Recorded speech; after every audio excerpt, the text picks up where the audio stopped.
ایک leading role مسلم league نون کے نظر آئے گا اور شہباز شریف مجھے بیک سیٹ پر نظر آئیں گے۔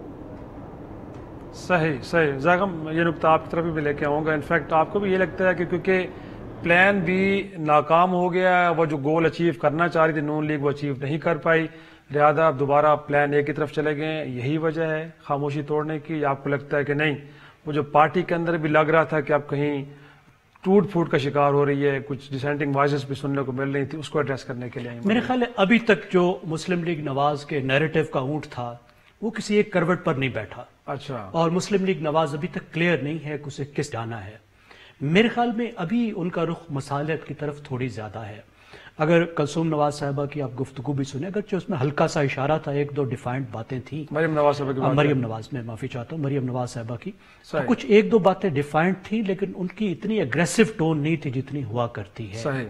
تو مجھے یہ لگتا ہے کہ مسلم لیگ نواز یہ امید کر رہی ہے کہ اس حکومت کی غیر مقبولیت کی وجہ سے ان کے علاوہ کوئی آپشن نہیں بچے گا عوام کے لیے بھی اور خود ان لوگوں کے لیے بھی جو عمران خان کو سپورٹ کرتے رہے۔ میں آپ کی توجہ دلانا چاہوں گا، ابھی ہفتہ ایک ہوا گیلپ کا جو سروے آیا ہے، گیلپ پلس، وہ یہ آپ کو بتاتا ہے کہ 66% لوگ اس حکومت سے غیر مطمئن ہیں، اور وہ یہ بتاتا ہے کہ 59%، یعنی 60% سے صرف 1% کم لوگ یہ سمجھتے ہیں کہ موجودہ حکومت کی کارکردگی پچھلی حکومت سے زیادہ بری ہے، یعنی وہ سمجھتے ہیں کہ مسلم لیگ نواز کی حکومت جو تھی وہ بہتر تھی موجودہ حکومت کمپیئر ٹو دس گورنمنٹ، اور 62% لوگ یہ سمجھتے ہیں کہ ملک غلط سمت میں جا رہا ہے۔ صحیح۔ تو مسلم لیگ نواز کو بھی اس کا اندازہ ہے، اور وہ یہ سمجھتی ہے کہ اس حکومت کی جو غیر مقبولیت ہے اس کو وہ کیش کرا سکے گی۔ عمران خان صاحب ناکامی کی طرف جا رہے ہیں، لیکن ظاہر ہے یہ جو اپرچونٹی ہے اس کو حاصل کرنے کے لیے انہیں کچھ نہ کچھ سیاست کرنے کی ضرورت تو ہے، ایبسنٹ ہونے کا تو کوئی فائدہ نہیں۔ لیکن جب تک اگریسو اپروچ نہیں اپنائی جائے گی اور دیگر پولیٹیکل فورسز کو ساتھ نہیں ملایا جائے گا، وہ تو پیپلز پارٹی بھی گلہ کرتی پھر رہی ہے کہ شاید کوئی موڈ نہیں لگ رہا ان کا، نہ تو میاں صاحب کا سڑکوں پہ آنے کو ارادہ تھا اور نہ ہی مریم صاحبہ سے جب رابطہ کیا جاتا ہے تو ان کی طرف سے تو جو آپ بات کر رہے ہیں کہ اب سیکنڈ چوائس تو یہی پارٹی ہے، بٹ اگین تقاضا یہ ہے کہ سڑکوں پہ اگریسو اپروچ اپنائی جائے، لیکن وہ جیسے آپ بھی فرما رہے ہیں کہ بڑا مائلڈ وے میں انہوں نے اپنا اگر گفتگو کی بھی ہے تو اس میں وہ اگریشن نظر نہیں آ رہا جو پہلے ہوا کرتا تھا۔ دیکھیں نا، اگر سڑکوں پر نہیں بھی آتے، دیکھیں سڑکوں پر اگر نہیں بھی آتے تو عوام کے جذبات کا اظہار کرنا تو ضروری ہے نا، لیڈرشپ کا یہاں ہونا تو ضروری ہے۔ صحیح۔ اب اس وقت تو معاملہ یہ ہے کہ لیڈر آف اپوزیشن جو تمام اپوزیشن کے رہنما ہے وہ بھی منظر عام سے غائب ہیں، اتنے عرصے سے غائب ہیں۔ پھر کلثوم مریم نواز صاحبہ کی جو اتنی پراسرار قسم کی خاموشی ہے کہ اتنا لمبا عرصہ 4-6 مہینے وہ نہیں بولی، اور پھر اس کے بعد جو ان کا ایکسکیوز ہے وہ ایکسکیوز جو ہے وہ ان کی شخصیت کو اچھی طریقے سے تو ظاہر نہیں کرتا۔ اگر وہ کہتے ہیں کہ میں مصلحت کی وجہ سے خاموش تھی تو مصلحت کی وجہ سے سیاسی رہنما تو خاموش نہیں ہوا کرتے، انہوں نے تو عوام کی خاطر بولنا ہے، عوام کی خاطر خاموش ہونا ہے، والد کے لیے یا بہن کے لیے یا بچے کے لیے تو خاموش نہیں ہوتے، کیونکہ ان کا جو رول ماڈل رہا ہے مریم نواز صاحبہ کا وہ تو بے نظیر رہی ہے نا، اور بے نظیر سے ہم ان کو کمپیئر کرتے رہے ہیں۔ تو آپ دیکھیے کہ ایسے وقت میں جب پیپلز پارٹی بڑے شدید دباؤ میں تھی، جب ضیاء الحق صاحب کا دور تھا، تو اس وقت بے نظیر صاحبہ کس طریقے سے بہیو کر رہی تھی، کس طریقے سے عوام کے جذبات کا وہ اظہار کر رہی تھی۔ تو میرے خیال میں مریم نواز صاحبہ کو یہ سوچنے کی ضرورت ہے کہ وہ اس طرح کی خاموشی نہ اختیار کیا کریں، اتنی لمبی خاموشی ٹھیک نہیں ہے۔ شہباز شریف صاحب کو بھی شاید واپس آنا چاہیے، پارلیمنٹری اپوزیشن تو ٹھیک طرح سے کرے نا، میڈیا میں تو آئیں اور تھوڑا بہت سڑکوں پر تو آئیں نا۔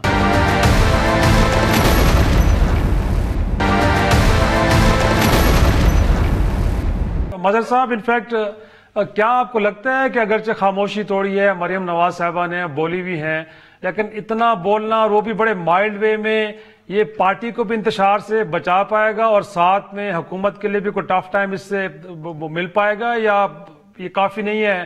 میاں نواز شریف صاحب کو، شہباز شریف کو وطن واپس آنا پڑے گا تب جا کے پارٹی کو بھی بچایا جا سکتا ہے اور حکومت کو بھی ٹف ٹائم دیا جا سکتا ہے؟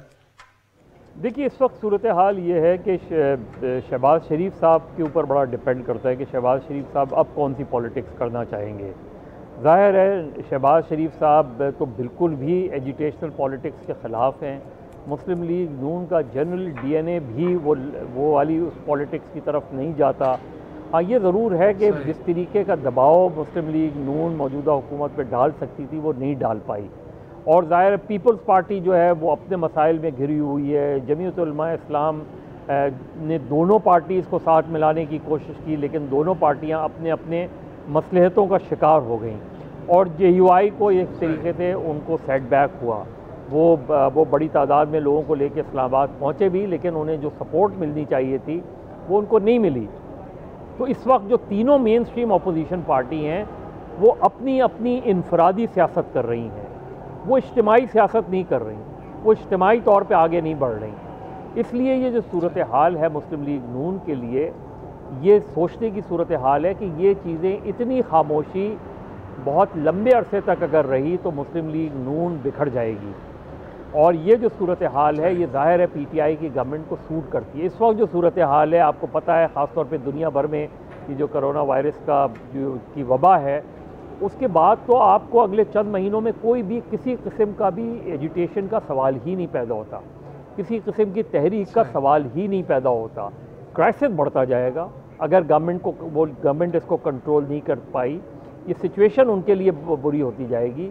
اگر مہنگائی کو کنٹرول نہیں کر پائے تو وہ ان پاپولر ہوتے جائیں گے، اور یہ سال ان کے لیے بڑا کروشل ہے، کیونکہ اگر وہ یہ اس چیز کو نہیں کنٹرول کر پائے تو پھر لوکل باڈیز کروانا ان کے لیے مشکل ہو جائے گا، اور اگر کروائے تو جیتنا مشکل ہو جائے گا ان کے لیے۔